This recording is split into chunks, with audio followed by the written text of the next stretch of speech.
What was going on at the end? Fourth quarter finish. We always finish practice that way. Try to start fast, finish strong, finish with discipline, finish with detail, and it was a good finish. And you can't answer for things last year, but when you watched the tape of this game last year and saw how they performed against the run, saw how Taylor played against this defense, how are you schematically different to where, I mean, you hope that he doesn't do that against you on Saturday, but what allows you to be better against the run than this unit was last year where a J.J. Taylor has 220 some odd yards? Yeah, I mean, he does that to a lot of people, right? J.J.'s a really, really good player. He's been that way for a long time. He was very successful in high school, and he's obviously carried that over into college football, and the offense all together has been very successful. I mean, they're very high-powered in the run game. Their backfield in general is very talented, and obviously Khalil and Grant back there, those guys are very obviously capable of running the ball as well. So we got to be really sound with our run fits, and it always starts with our fundamentals and techniques up front.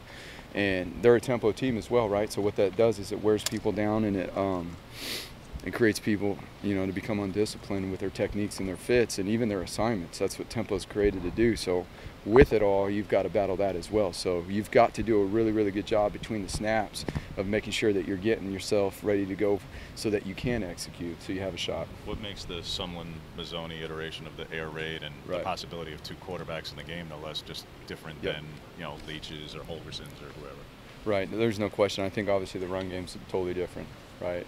In this offense right here, you got the potential of the quarterback always being a threat to take off with that thing and go by designed run through the read zones and the quarterback designed run plays, and obviously you got the quarterbacks being able to extend plays, and both of them really. Obviously Khalil is an extremely good athlete, but both quarterbacks are able to extend the pass plays as well. And you see that's where a lot of their rushing yards come up too, is about the quarterbacks taking off and going, you know, and then extending plays. They throw the ball very well when they're outside the pocket moving around.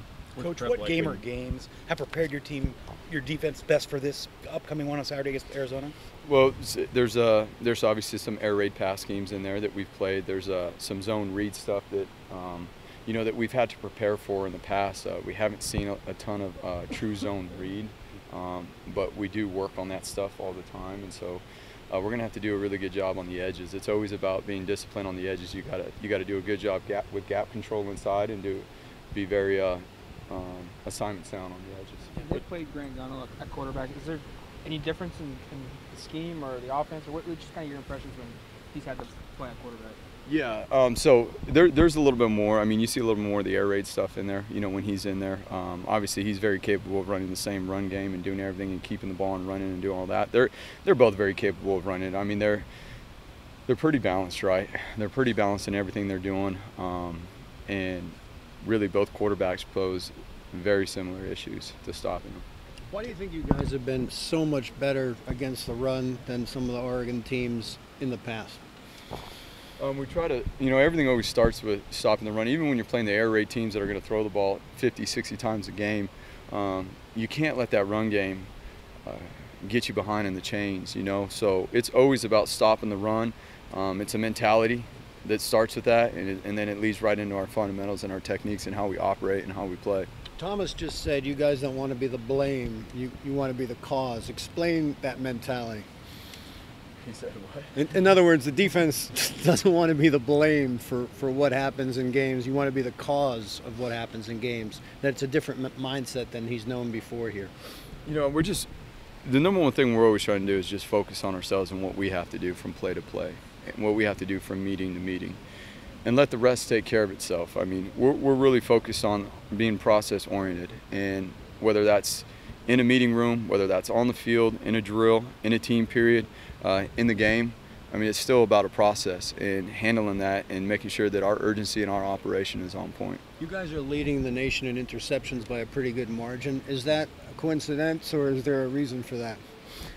You know, I think our coaches do a really good job emphasizing that, you know, and it has to do with not just coverage and obviously guys catching the ball and making plays, but it has to do with you know, the ability to create pressure on the quarterback as well. They work hand in hand, and I think our coaches do a really good job of emphasizing not only attacking the ball, but how, you know, the fundamentals of catching the ball. We break it down all the way to that point of how you actually catch a football. You know, we try not to skip any detail.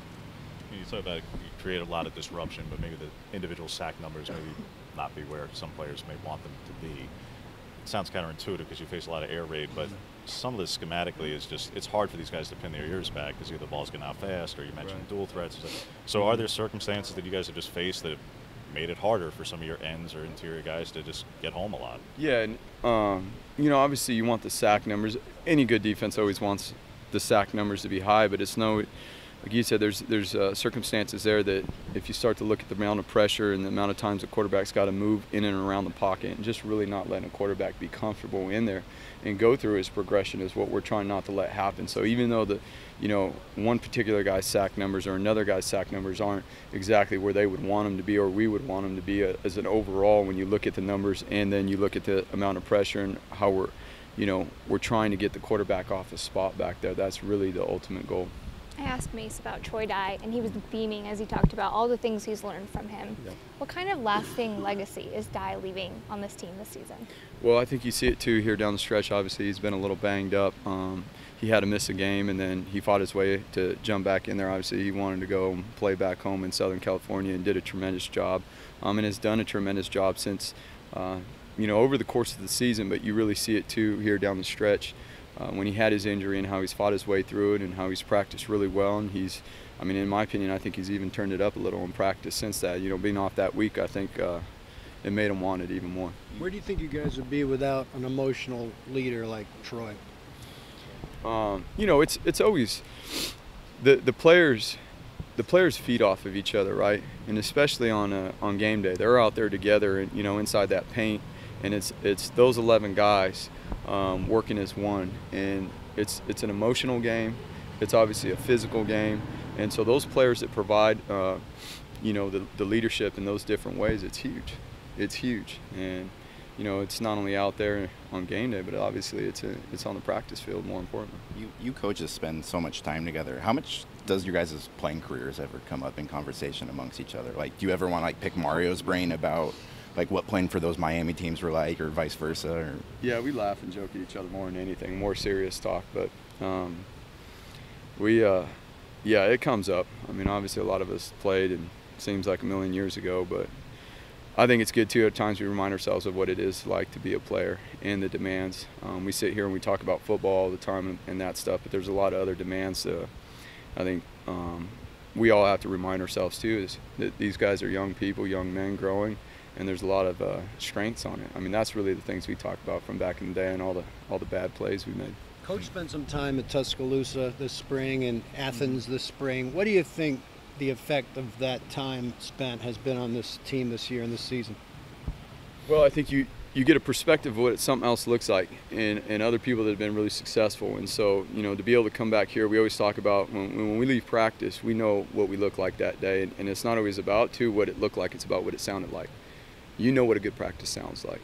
You've seen good practices. We've been to NFL camps. We've been, to OTAs and things like that. We know and see what that sounds like.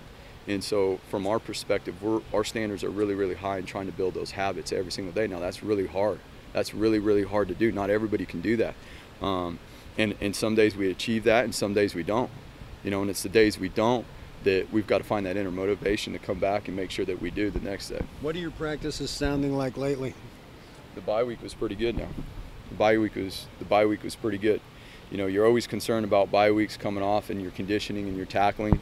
A very similar like fall camp, you come off your second scrimmage in fall camp and typically you're not going to tackle until the first game, so you got a little bit of a stretch there. So we try to work really, really hard at our fundamentals and really sharpening our skills in the bye week, and the players did a really good job with their urgency and their effort. Mario's been really drilling on the penalties, and I know it's not about one guy in Austin or a young DB getting in a couple of PIs, but in the span of a month, you guys went from first to worst in the league. So how did you go about correcting it? And it's in practice too. It starts in practice, and there's no question. It's number one.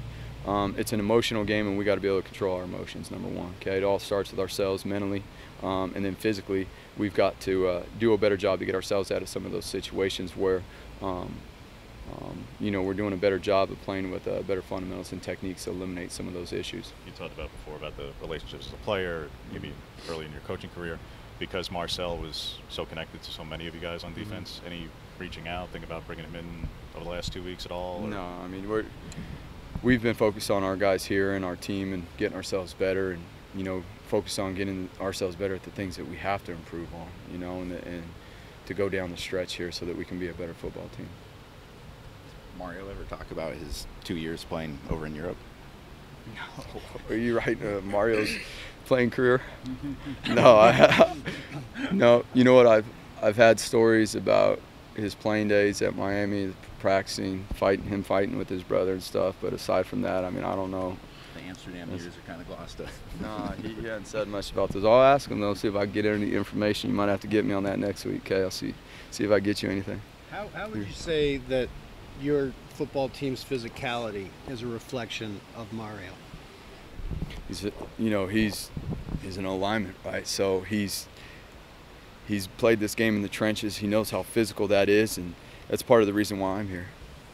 That's part of the reason in our initial conversations about the mentality, the physicality of what we're trying to grow this program into, and that's what aligns with me, and that's what I'm used to as well. And I think a lot of our coaches here and our players and our strength and conditioning coaches and everybody involved here has done a tremendous job. Thanks, Andy.